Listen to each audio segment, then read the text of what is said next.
So the seminar is recorded. So once again, hello everyone. Welcome to our seminar on modeling complex processes. Today we have a pleasure to host our great speaker and guest from Jagiellonian University, Dr. Rafał Kucharski. Rafał will tell about his ERC Starting Grant titled COeXISTENCE, Playing Urban Mobility Games with Intelligent Machines, Framework to Discover and Mitigate Human-Machine Conflicts. If you are ready, so Rafał, would you like to have this lecture interactive so that the participants could ask questions during the lecture? Okay, so let's make it interactive. If you have any questions, feel free to raise your hand and interact. And if you are ready, Rafał, I think that we can start.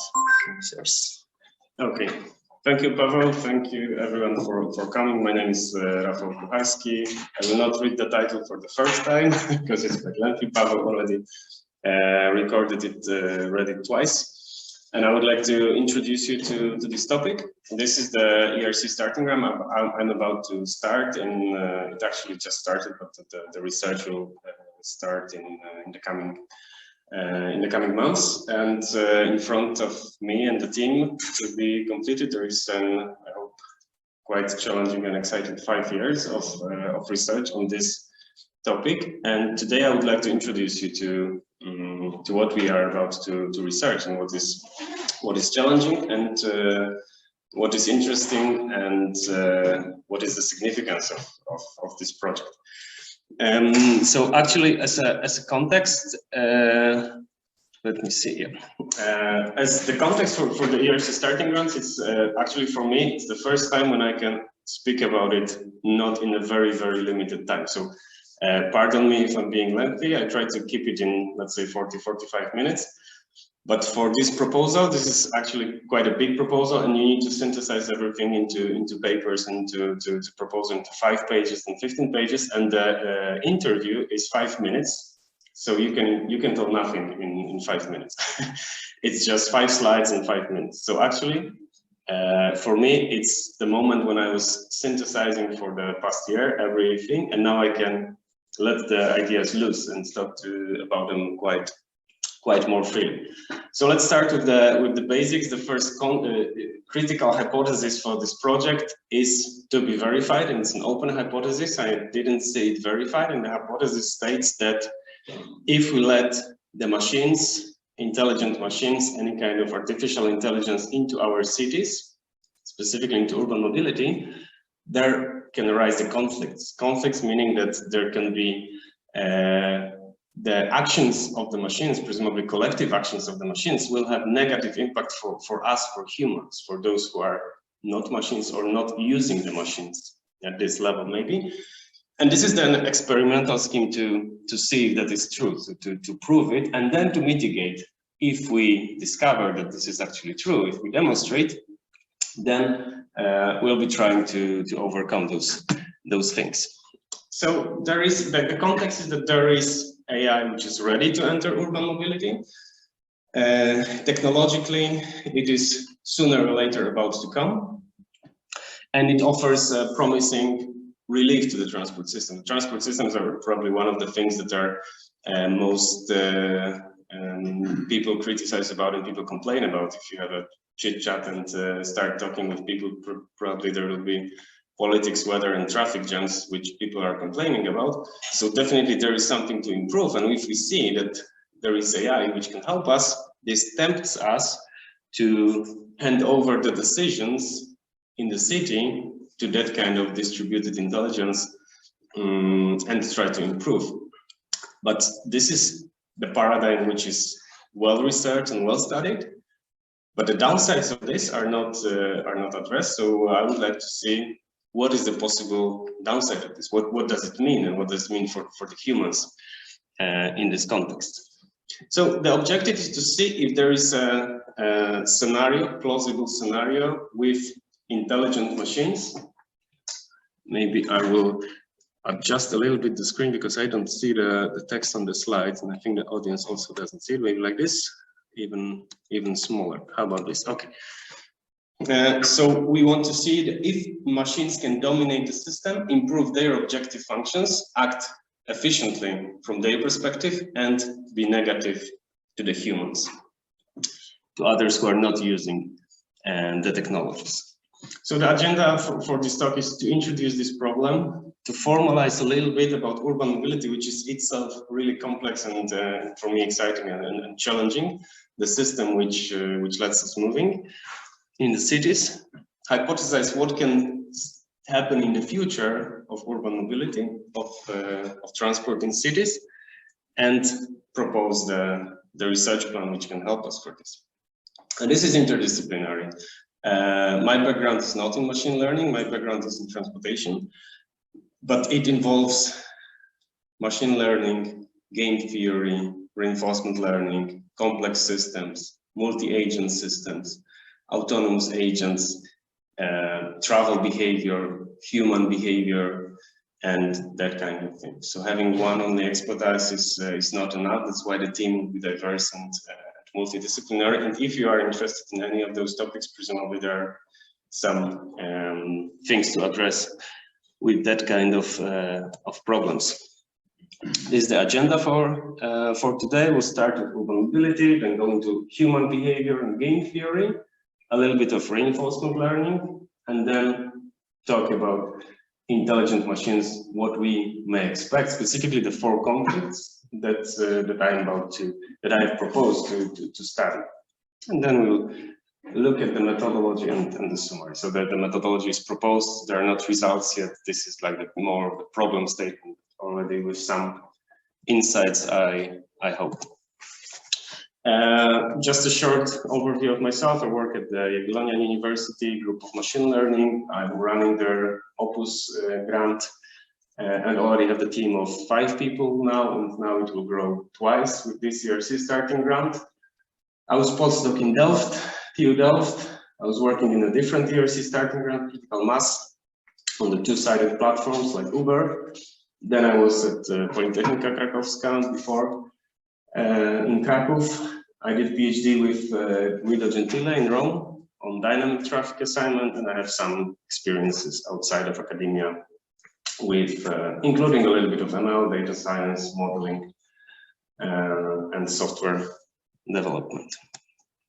Okay, let's now start with formalizing this problem into our cities. Urban mobility, this is the term which is a little bit better in my opinion. Now it's coining more than transportation, because transport is often related to logistics, and urban mobility is a city, it's a social system. So the city is the social system, the complex social system.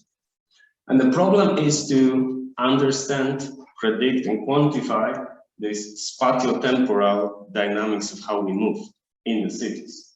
And the cities are dense, and there is not enough space, is one thing. And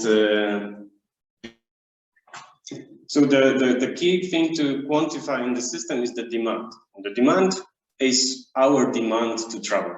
So each of us is an agent in the city, and we are a person, a traveler, and we can be synthesized, defined. So let's think of an agent. Each of us coming here, we had our origins, so where we were, and the destination where we wanted to be. So we are in one place, we want to be in another place at a given time. So this is our demand. And if we collect the demand of all the agents in the system, we have the pattern of the demand, which is quite complex, because all of this is 2 points in space and 1 point in time. And this is how we travel. So in the morning, this is typically from your homes to your workplaces. In the afternoon, vice versa. Quite transpose one or the other if we synthesize it into the matrix, but it's obviously more complex. Each of these travel demand is the result of our decisions. We decided to come here. We decided that it's this week, not next week. And each of us decided where he lives, where he bought a house, that we study here, that we work here. All of this is the result of our decisions. This is not centralized, it's not optimized. It's the result of our decisions. And this is key to how the system works. It's not controllable to serve our decisions. Nobody told you that you cannot live in this. All right, so now we have the demand, the people travel. We roughly know who wants to travel from where to which, and then there is a network which allows us to supply this demand. This is typically the distinction between supply and demand. And this network is multi-layered. There are multiple layers. You use different networks when you walk, when you bike, when you use public transport, and when you travel with cars. So there are multiple layers to this network. We formalize it as a graph, directed graph, when nodes are junctions, intersections, and arcs are the links connecting them.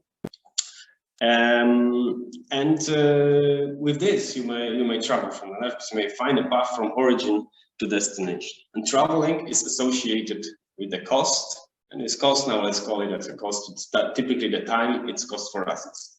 Maybe it's monetary, ticket cost, fares for the motorways, so on. But what is dynamic and what involves the feedback loop I'm introducing is travel times. And those travel times, since there is congestion, there is not enough space, this is critical. There is a nonlinear relation with the demand to the travel times, to the cost in the network.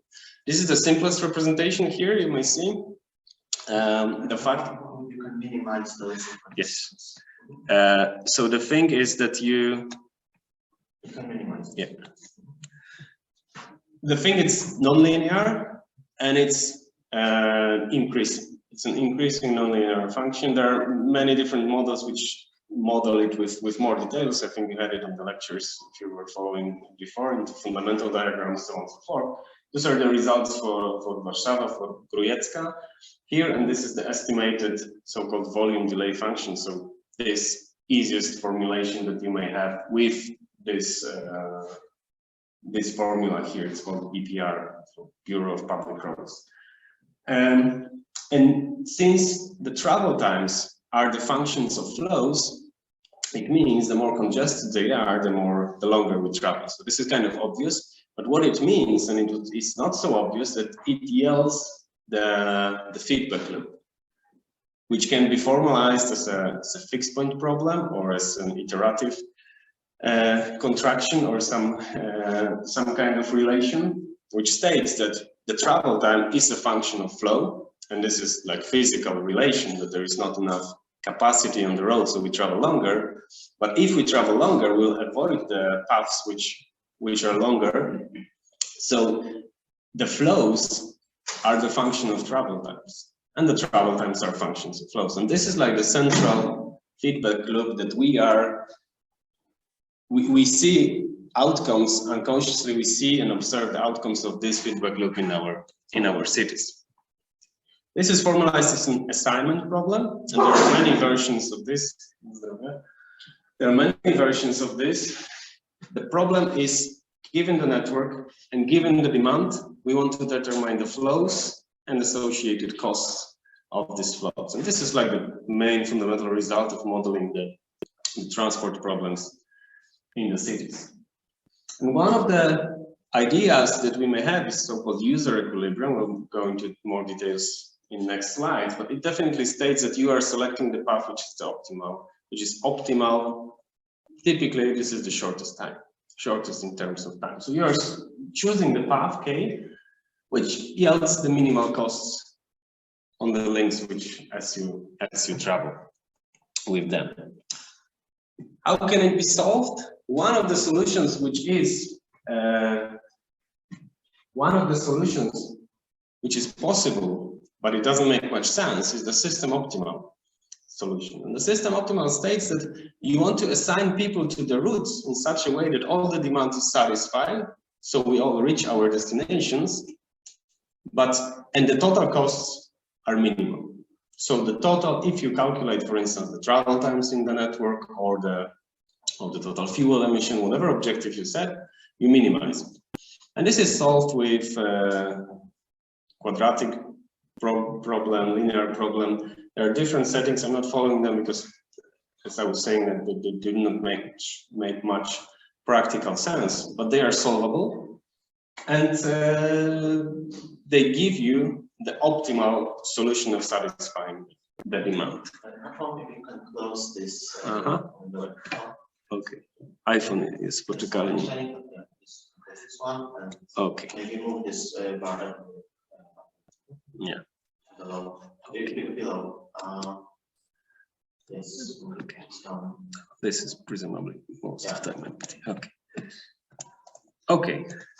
So if that was non-behavioral solution, it was algorithmic solution, the optimal solution.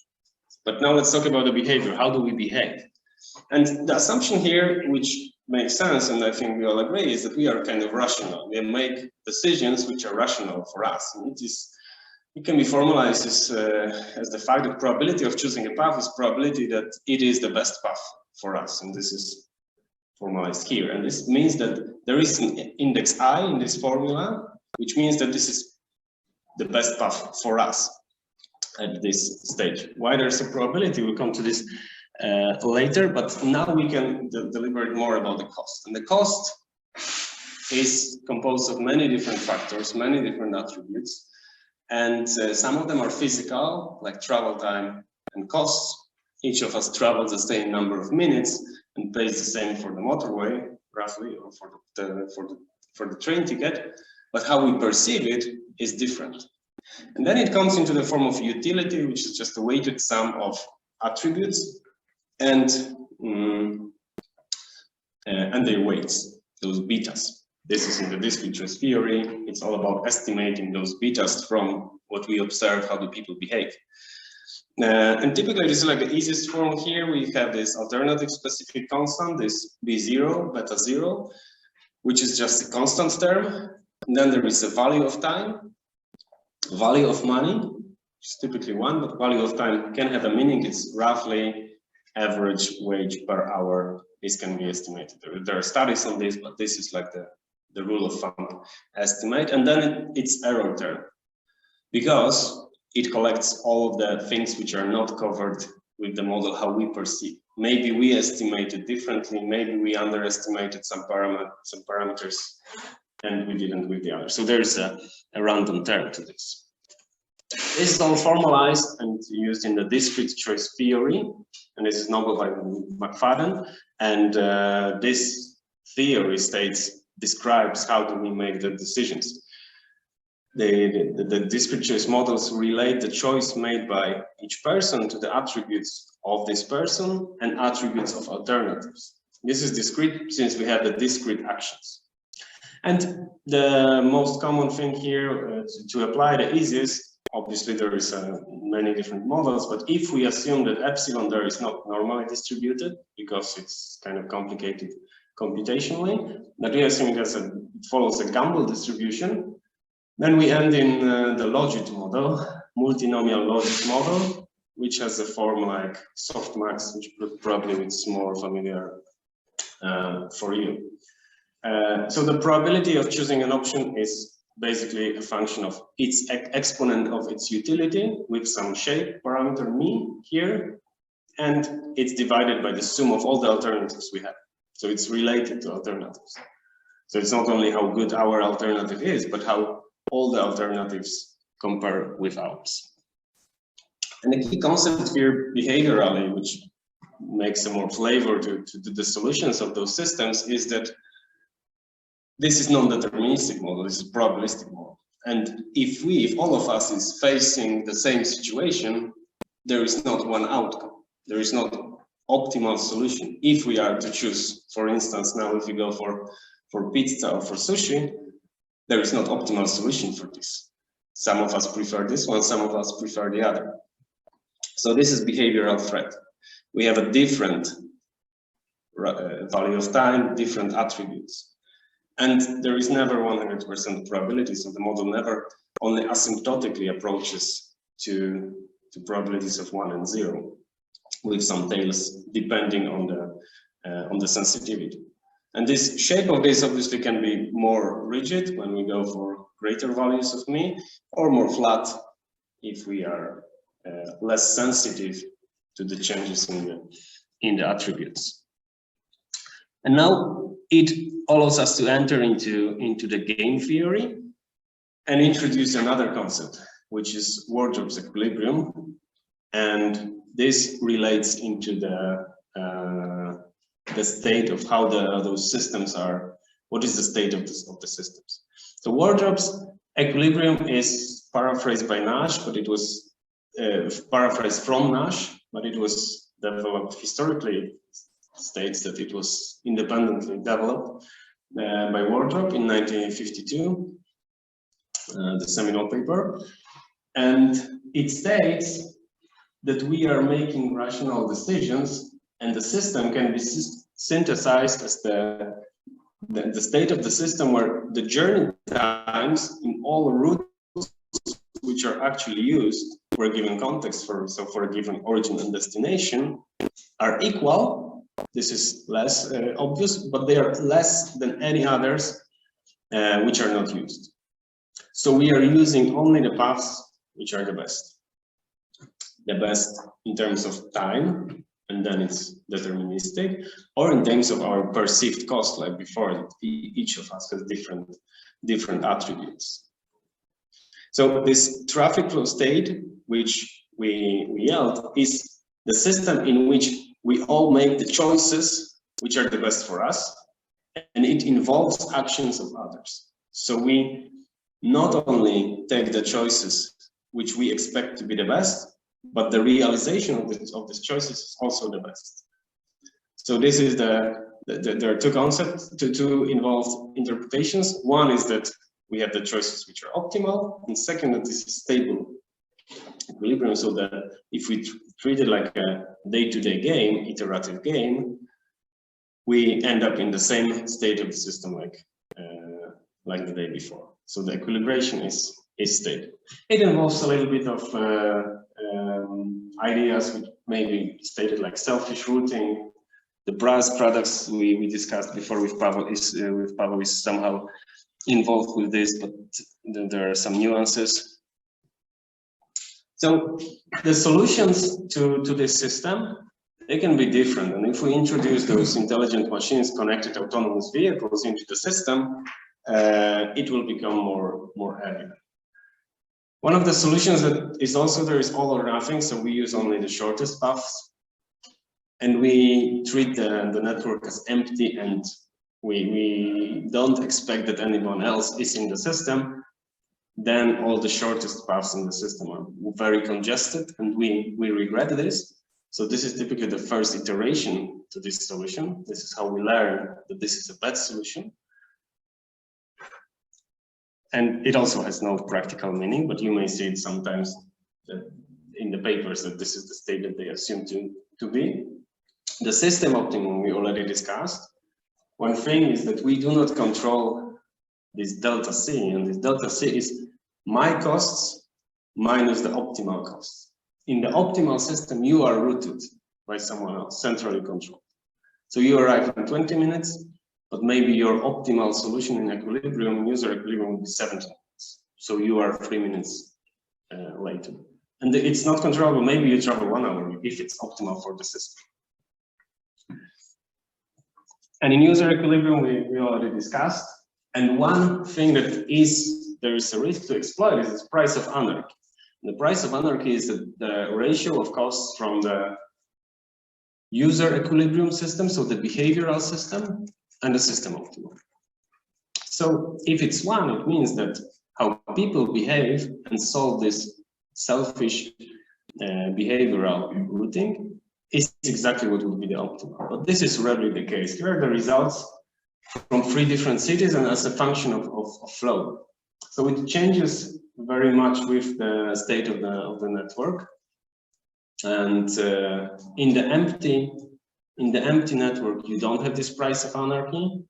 And in the full network, you also kind of asymptotically, this in Boston case here, you asymptotically reach to the case where it is so congested that it doesn't matter what solution is. But typically we are somewhere in the middle. The networks are congested but not full. So we are paying this price of anarchy up to 1.3. So it means that 30% of our times could be saved if we were not selfish and make routing decisions. And I'm far from advocating for this, because I think this is not a system, social system anymore. This becomes an Amazon warehouse. This is the good paraphrase, which I like. We are not active actors of the system anymore. But it allows us to save 30% of whatever, maybe travel times, but also emissions, CO2, NOx, noise, and any other externalities, as they call it, of transportation. So this is what we may gain. The future presumably would look more nuanced, so there will be a multi-class assignment. There will be different groups of people. Now there is already, we may state it as different groups of people. For instance, there are trucks which are not allowed into all the, which use different network. They cannot go into residential areas, and there are cars which can use whatever in the system. So practically this is also a mixed system. But now we may start formalizing the system in which there are humans and they are bounded by their rational behavior, and there are machines which, as we show, have more flexibility, more slack. And potentially there are more than one group of those machines. Because I think one of plausible scenarios is that when the two providers starts competing, there's Tesla and there is, I don't know, Izera, maybe, the other random name, and they compete who arrives faster. So this is maybe something that we would like to explore. Going more into reinforcement learning and adaptation learning, now from this, how can we reach this equilibrium? This Nash equilibrium and wardrobe equilibrium, it can be reached iteratively. In practice, you solve it analytically with this Frank-Wolf algorithm, Lucha algorithm, which allows you to give the solution analytically. It's also iterative, but it doesn't have that behavioral sense. The flow on the path, this is in the first box on the top, you have the conditions for optimal flows. And flows, so you multiply the flow on the link and the fact whether this is minimal. So it's always zero. Either there is a flow and the path is different in cost is zero, or there is no flow because the path is not optimal.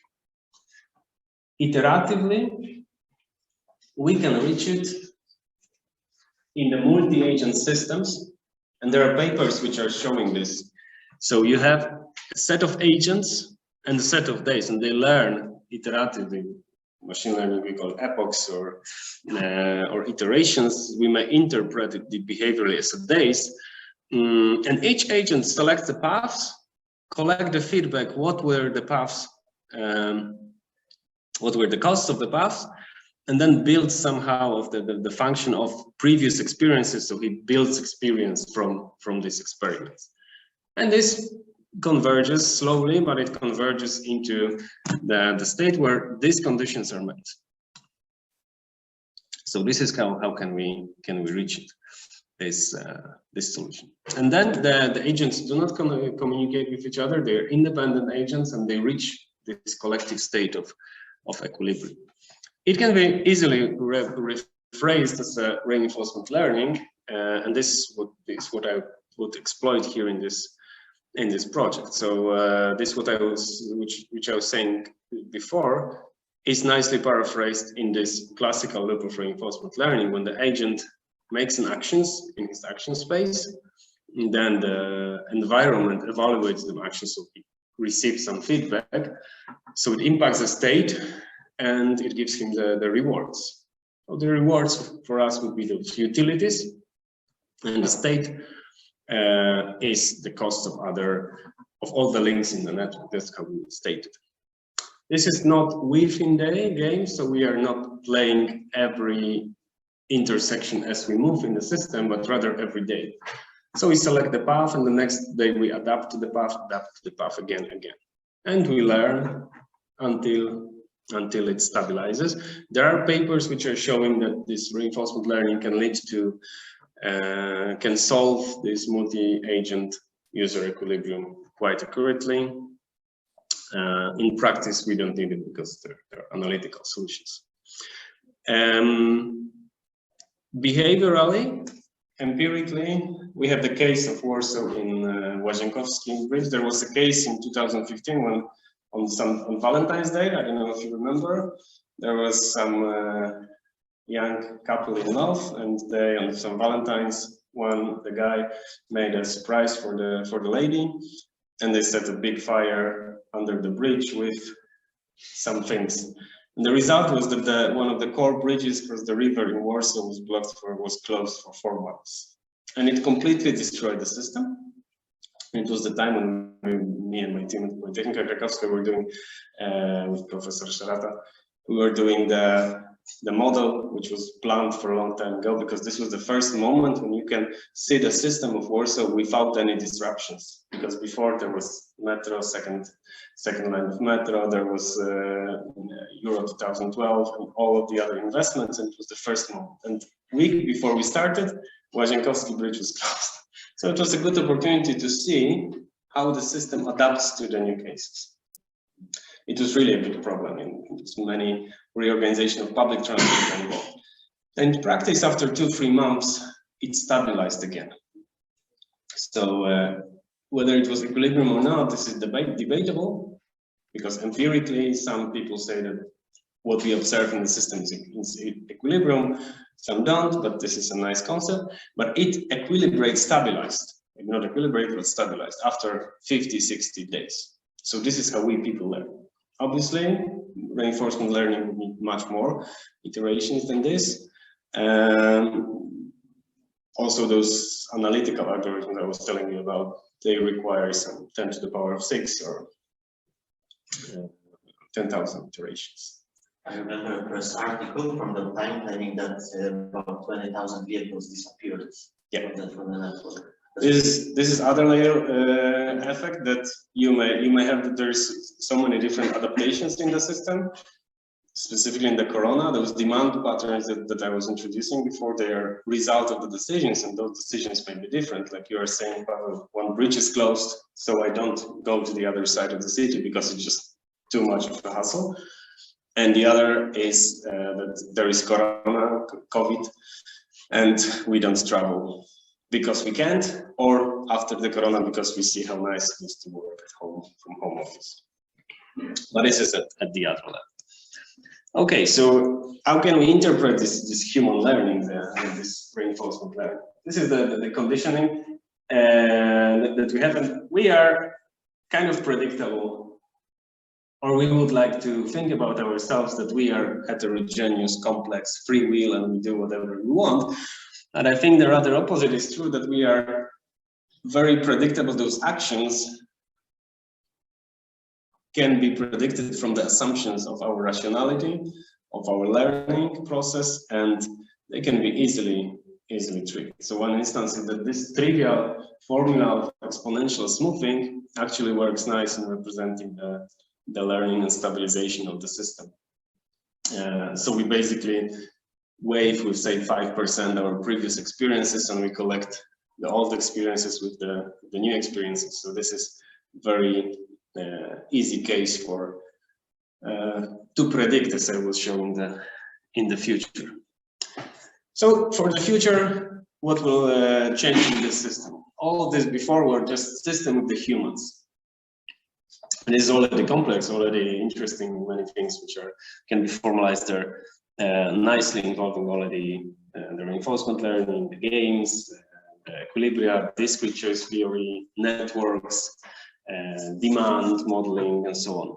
So with those intelligent machines, there are several elements that they can change. One, and this is like the core, whenever you think about intelligent machines in the systems, are autonomous vehicles. So the Tesla that drives on its own. Whether it will come in 5 years or 10 or 20 or never, it's debatable. I assume in this project that it's not never, but it's at some time, finite time in the future. There is full automation. The full automation. Yes. See, this level of automation is like this. The taxonomy of this full level means that we just say, hey, I want to be like an Uber. You are in the backseat of Uber, and there is no driver in front of you, just takes you wherever you want. So this is the car which is capable of travel without human input. And I think that now the focus is basically on learning in how to operate in the city. And this is the paraphrase which I have, and I think it's quite now. So now all the researchers, and there is an abundance of papers which are telling how those autonomous vehicles can operate, not crash, not kill an old lady, not fall into each other, so just to operate. And it's like teaching the young kid to walk, to be autonomous in the daily operations of dressing up, eating, going to the toilet. So this is quite easy, but all the parents that I know are telling that all challenges are coming later when you get the decisions, the life decisions that you are about to take. And when you are a teenager, you may make a lot of worse decisions in your life that you will regret. So those decisions of those agents will have the bigger consequence. So I assume that in this project that those autonomous vehicles can travel, can operate. Now they make the decisions. What kind of decisions can they make? So on the path, these route choice decisions. So given origin and destination, what is the path that you would take? The time choice, maybe they will advise you to arrive earlier, depart earlier or later. The destination, maybe they tell you, hey, it's better to go to different shopping mall. And predictions.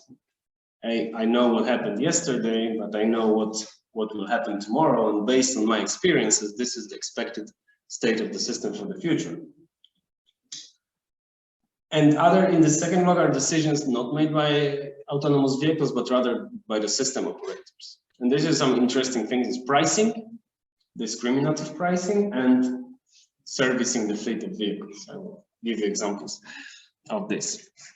So can such machines break out from this equilibrium and surprise us? And the hypothesis, I think it's quite strong, and I can advocate for this, is that a single vehicle will not. It's just if the system is equilibrated, if we are in the user equilibrium, in a stable system, any kind of intelligent object which makes the decisions, however smart, from however deep networks, it just is bounded in the equilibrium. This is by the definition in the user. In the stochastic setting, there is a remark that maybe it can better predict the expectations, maybe it can a little bit benefit from better prediction of the distributions. But in general, the single vehicle will not. So this is not the way which we can be afraid of. What we are afraid of is when they leverage on the advantages that we don't have. So machines are designed to behave optimally, so they're running those calculations, they have virtual access to virtual environment. They can collaborate, and this is key, I think. They may understand us. They will have access to data, to all of these behavioral traits that we have, the traces that we leave, and they may understand and predict what we do. And they are automated and controlled. The consequences is that their costs, so their reward functions in the words of machine learning, is controllable by design. So we define it as an engineers. Second is that there is some collective rewards, possibility to collectively reward from this, and the choices become deterministic because we control. We control their choices and we control their rewards, and they may act collectively. And this may lead into impact to the system. There is a taxonomy where we can discuss about how the red dots, so the humans are replaced with the black dots. The humans are replaced with red, which are autonomous vehicles. And the difference between the human system, social system to the left, and the second one, where they are just digital twins, is nothing. This is like, there is no difference. But it's unlikely the case. The good positive scenario is that they will be neutral, at least neutral for humans, and they will be positive for themselves. But since there are limited resources in the cities, this is unlikely the case, because there is no places where they can improve their actions without being harmful for humans.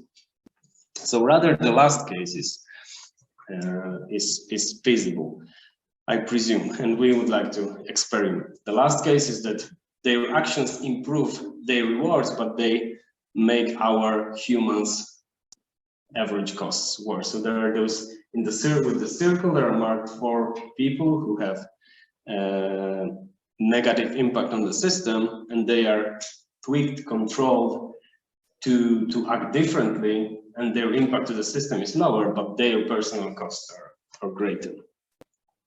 So how to identify it?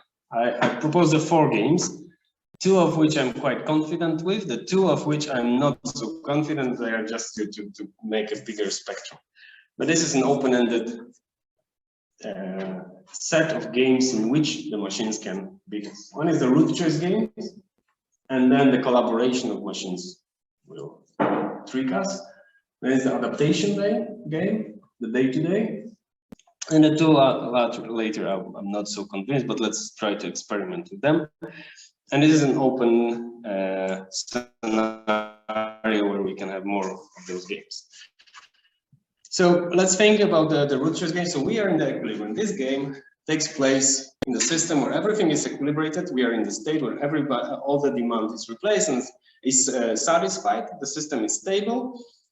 All of the humans is satisfied with the actions. And now, let's say 20%, maybe 10%, maybe 50% is replaced with autonomous vehicles, collaborative autonomous vehicles.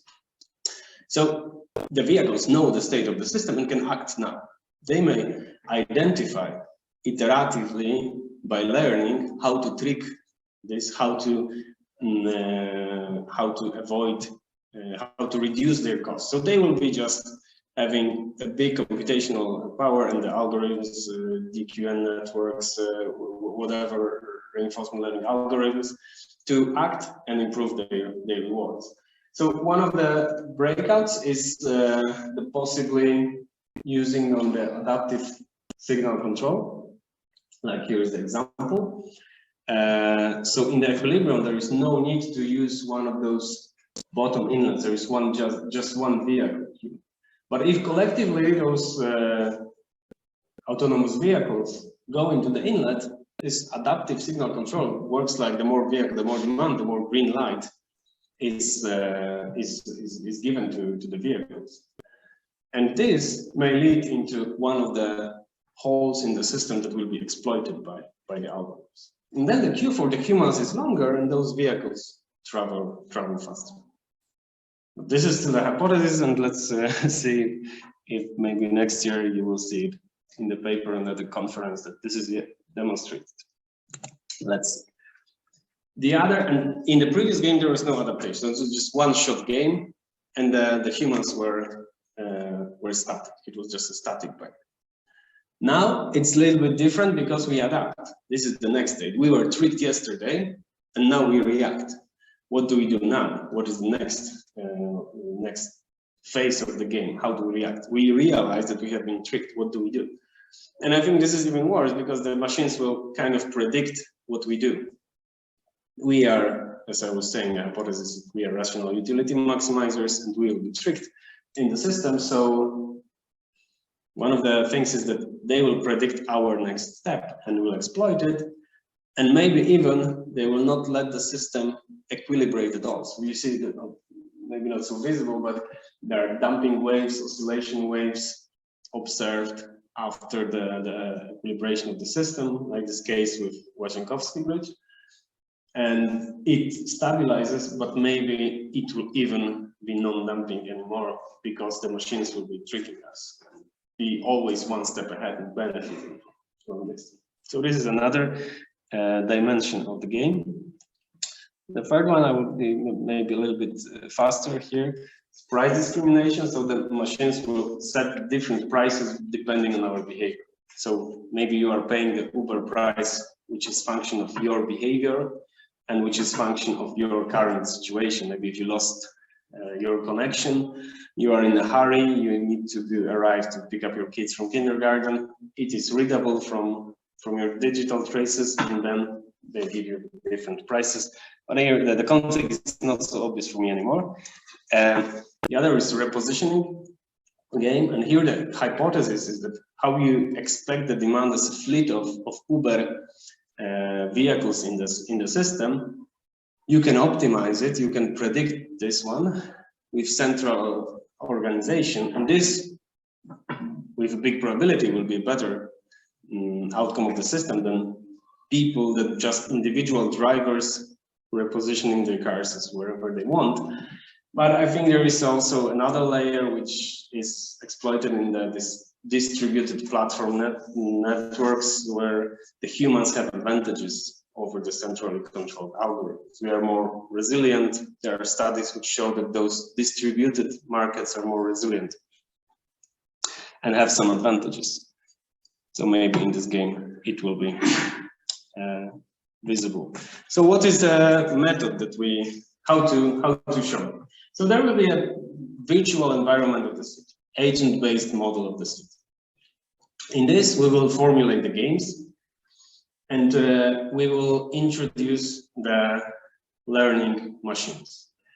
And then the humans will learn, and then we'll introduce the machines which will learn with some frameworks, and then we'll try to discover those conflicts, quantify these conflicts if they really emerge. Those 4 classes of conflicts.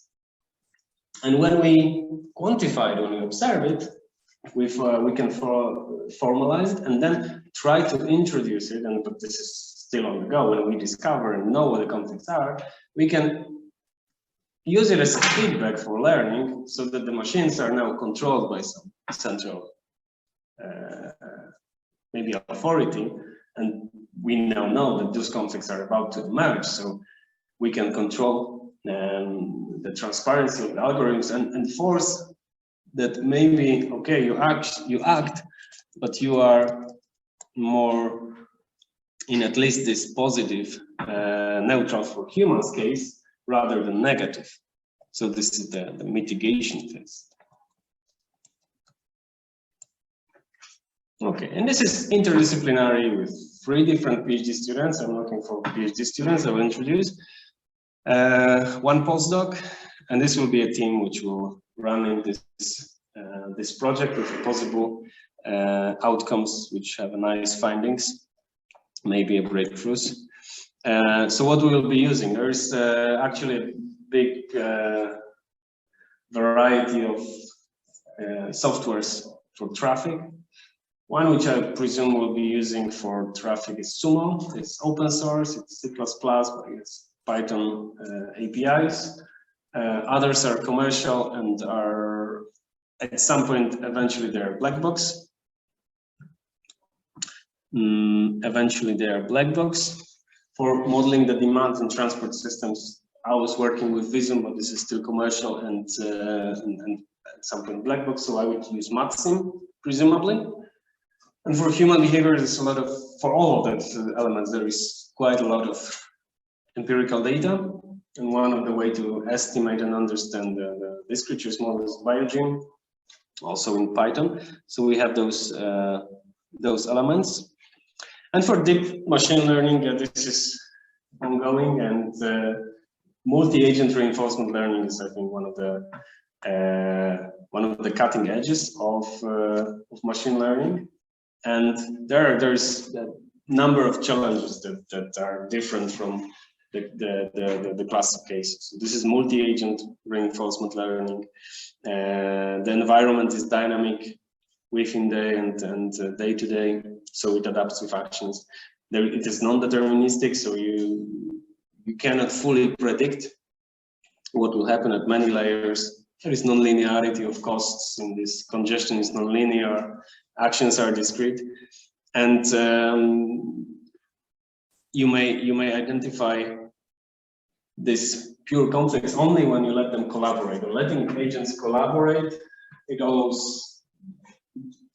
may explode the action space and lead to all the problems with this. And eventually, when we want to act so that machines reach their objectives, and we add another objectives of not being negative for humans, then it's even more complex. So I think it's doable, but it's not an easy task, and I hope to get support with this from the postdoc and the PhD.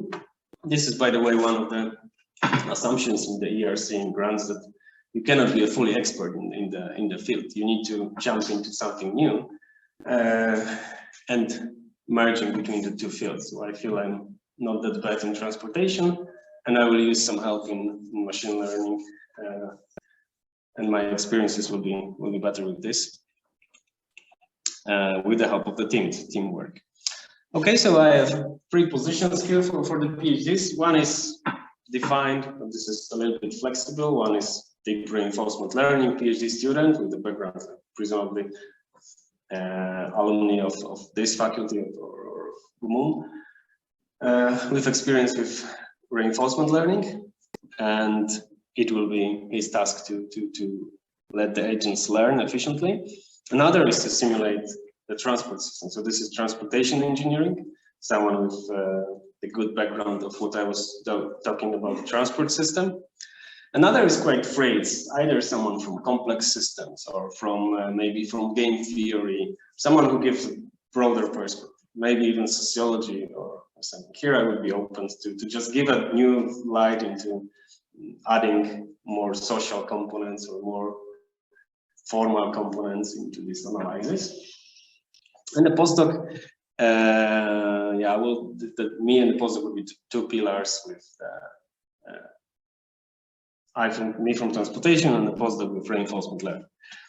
So this is the team that will be doing this, and we invite visiting professors, master students, and there will be DevOps also, which is nice. I will see how it works. So running all these computational clusters with the hardware and making this challenging computation work. So yeah, I think this is really attractive because this is like one of the cases. I'm not bragging, but in our case, in the under-financed academia, this is really attractive. I think competitive to also academia outside in the Western Europe.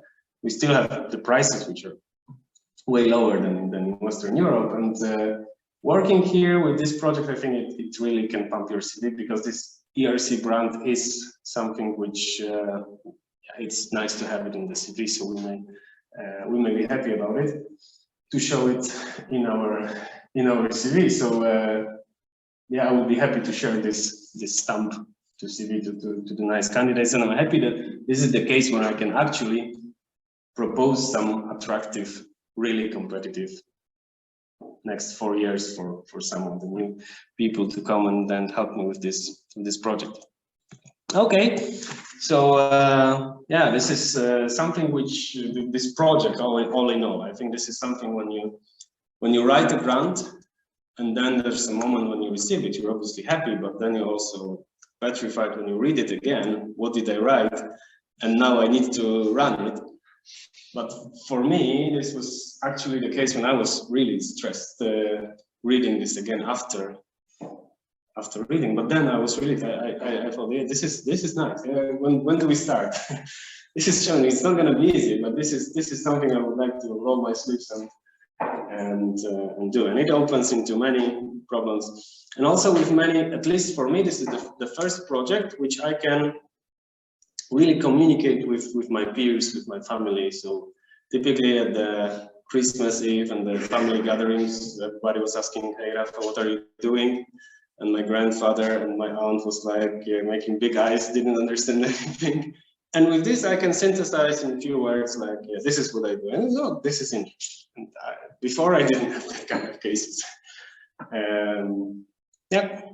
Okay, so thanks for your attention, and yeah, we didn't have a discussion before. I don't know what is the time now. Yeah, we still have time. We still have about 30 minutes for discussions. So first of all, Rafał, thank you very much.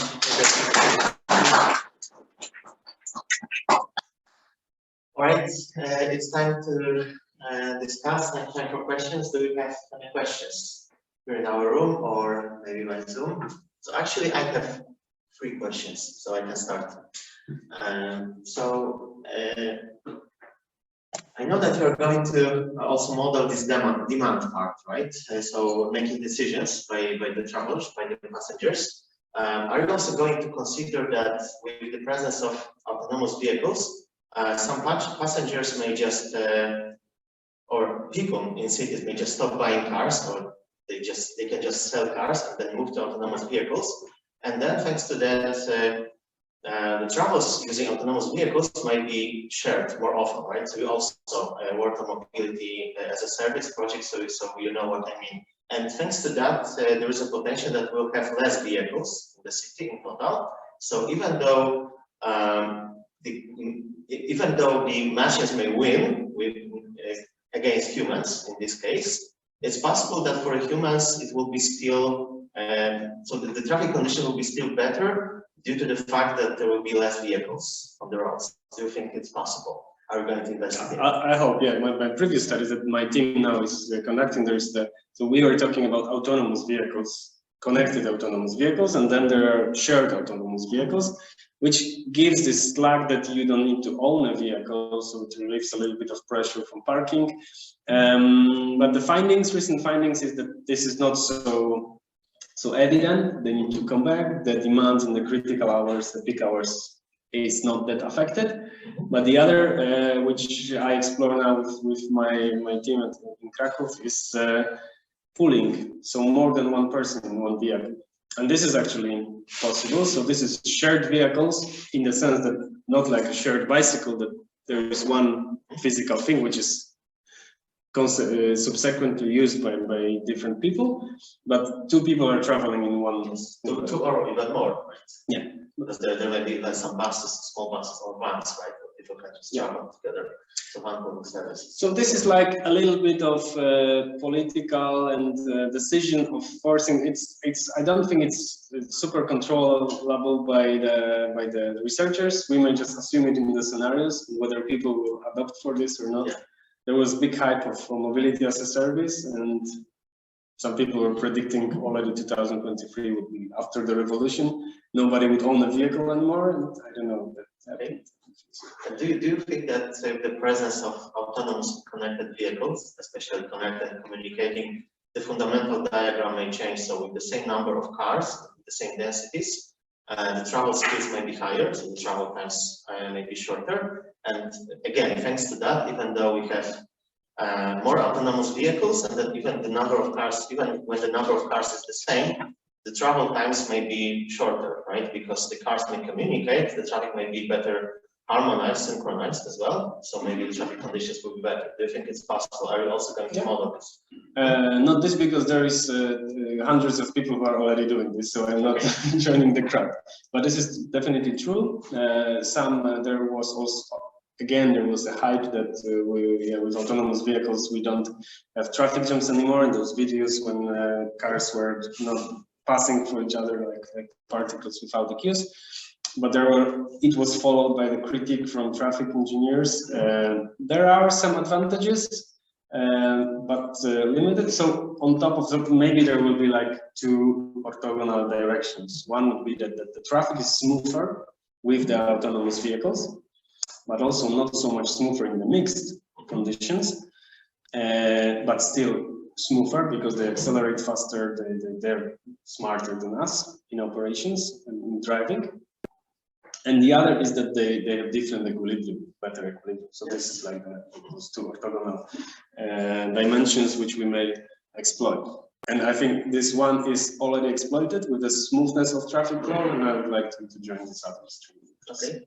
So maybe the last question, do you think that in the presence of connected autonomous vehicles, we can move from this user equilibrium case to the system equilibrium, so that maybe we can, first of all, force the machines to just follow the routes that the control system, traffic control system proposes, and we can also propose good routes for the human drivers as well. So of course, maybe they will be not forced to follow the recommended routes, but make things that the traffic will be better for both for the machines and for the humans, and then it will be win-win basically.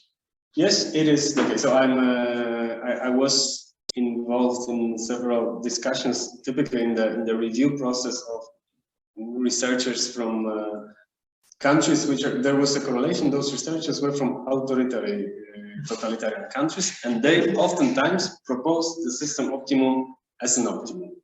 And the price of anarchy was argument for them that we should move into centrally controlled systems, and it was very argued from people from democratic background, let's call it. But if we treat them again, these machines, as kind of slaves to us, it can be like the background which is there but we may use it as a slack with the different priorities. So like now, for instance, we have the priority for the ambulance, and then maybe in the future case, this would be there are some machines operating, and there will be a priority given for humans to leave us with the space. But this is, again, it starts being a little bit aesthetic decisions, not, it's what we want of the system. It is a political, aesthetical decision of what we do. So actually it may be also opposite, right? So the machines will be just allowed to control the process of driving, but the process of decision making regarding the routes might be again done entirely by the passengers of these autonomous vehicles as well. So then it will be a similar case to the case when we have only human drivers, let's say, more or less. Yes, but maybe better. This is one of the directions. That's why it's a little bit open-ended. Okay. Yeah, so there are many things to investigate, as you can see. Many interesting topics. All right, do we have more questions? I think I've asked more questions. Let's see in the chat. No questions in the chat. Yes. No, it was yes, it was from Fernando. Okay. So we'll get there. Okay. So let's first. Maybe. Let's start from the question on the chat.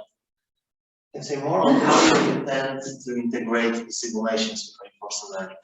Okay, thank you, Christian. This is already. There are cases which I show it was, which I saw it already done. So, for instance, there was Sumo integrated with RLLib, and there's this package called Flow from Berkeley. It was for the microscopic decisions of acceleration and the others. And then there is an example of reinforcement learning. There is this famous example when there is a circle, people running around the circle, and there is a phantom jam, and we don't oscillate. We create a traffic jam out of nothing. And it was shown that reinforcement learning can eliminate it, and it's an open source.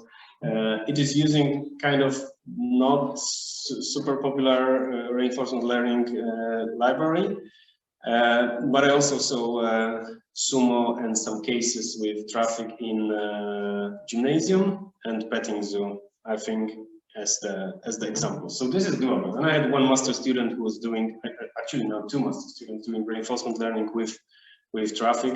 So thanks to open sourceness of all of those libraries, this is a challenge, but not so big. Yeah, I can confirm that there are many research works with which use this Sumo framework, as you said, the simulation framework, which is open source, combined with this Python libraries for reinforcement learning, like RLLib, as you said, or stable baselines. And there's also this OpenAI Gym library that integrates simulation, virtual environment with reinforcement learning algorithms. And there's also a framework, I think designed particularly for using reinforcement learning for traffic signal control. It's called RESCO. And we also have one research project. I think there's a student doing a research project using this RESCO framework. So there's also reinforcement learning framework integrated with Sumo simulation as well. So in this case, there will be investigation of controlled bicycles, right? As far as I remember. Yes. Yeah, so it's doable. Yeah, it's doable, and there are already existing tools. So there are some research works just employing these tools. So, but the landscape of reinforcement learning libraries is like when I was writing the proposal, I had some set of libraries and tutorials which are fast to understand. And then half a year later, I opened it and it was all the new names which are coming there. And for instance, OpenAI Gym now is Gymnasium, and there's stable baselines. It's very dynamic. Yeah, but it's going also in the direction of TH. Okay, I have a question about the worst case scenarios, about how the integration of self-driving vehicles can introduce very big problems in the traffic. Yes. Yes, so I think I was thinking about it. One, maybe for those on the chat who didn't understand that, the question was about worst case scenario. The microphone is quite far away. Worst case scenario, and I was thinking the worst case scenario is that if you have the blocked motorway, which is the backbone of the system, everybody wants to travel it, and there is a traffic jam. What the connected autonomous vehicles may do may just block it on the top, there will be huge traffic jam behind, and only those vehicles know it. So several of them will sacrifice. Let's say there are 3 lanes, so they block it, and nobody knows about it except those vehicles, and the others are going around, and the motorway is empty in front of them. But this is like an edge case where you, if something like this happens, the news will be full of this next day, and they will be banned, and it will be like not viable long-term scenario. I was thinking more something more subtle, nuanced. So more like how the behavior of the road changes, not something about like the people decisions and preferences. For example, if I have a self-driving car, maybe I'm not as much interested in like short trip because I don't need to drive. Yes, so I can have like 10 minutes more because I can read a book in my car, and I don't really need to pay the cost of the time as much as the people who drive themselves. This is another slack, and this is something which is a little bit dangerous. I say this is like the value of time is positive. We want to be as fast as possible, and this is like the fundamental of all the transport analysis, high-speed rails, metro, everything. And what you are saying is opposite, and this is true. If you can read the book, you don't care. You don't drive. You might just play chess. You might just have a meeting on Zoom. There is like online entertainment. Who cares? Then you have the slack, and you may be part of the system, which is you are just offered, hey, let's go a round trip, which will be better for the system. This is actually also the case. We have the next question on the chat. So I think this is Christian again. Yes, Christian, yes. Yes. So Christian. So I think this is. As always in that kind of experimental things, we start with minimal examples. I think if we introduce a big system of London, Amsterdam, New York, Krakow, Warsaw, with multiple agents, we see nothing, and learning with this would be critical. So obviously, we would start with some kind of maybe even Brass paradox or Sioux false networks, those small cases with 20 nodes and easy cases, or maybe just a bottleneck network cases where this is visible, and then maybe show the consequences on a bigger scale. Also, because of learning of agents, maybe it will be impossible if the space explodes. Even with the big hardware that we have at the moment, we will not be able to converge with this learning. All right. We have more questions here on chat. We have more questions from our audience here.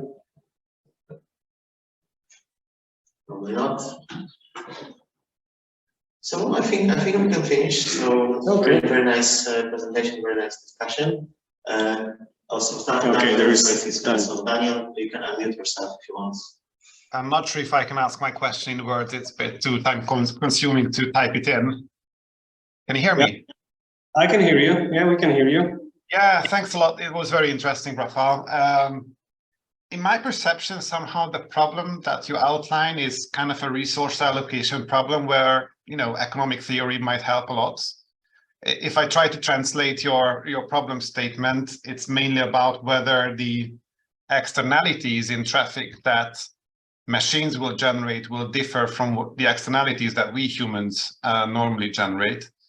And in that sense, the question translates into whether the regulatory interventions that we need to impose on road users will at some point need an update.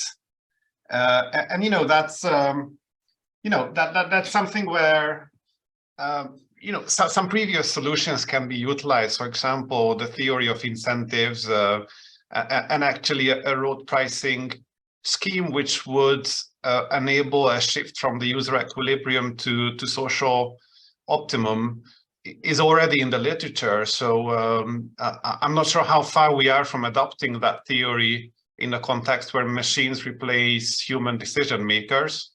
Anyhow, so I think there's a big economic element here. And so I wonder if your team, one of the postdocs, could somehow bring that element into your project.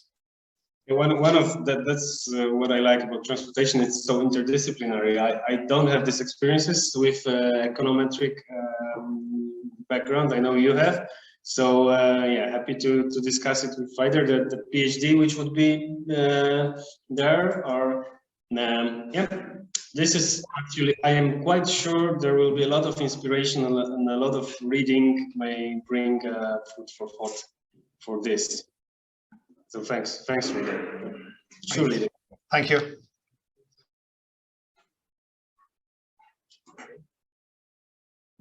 Okay, any other questions?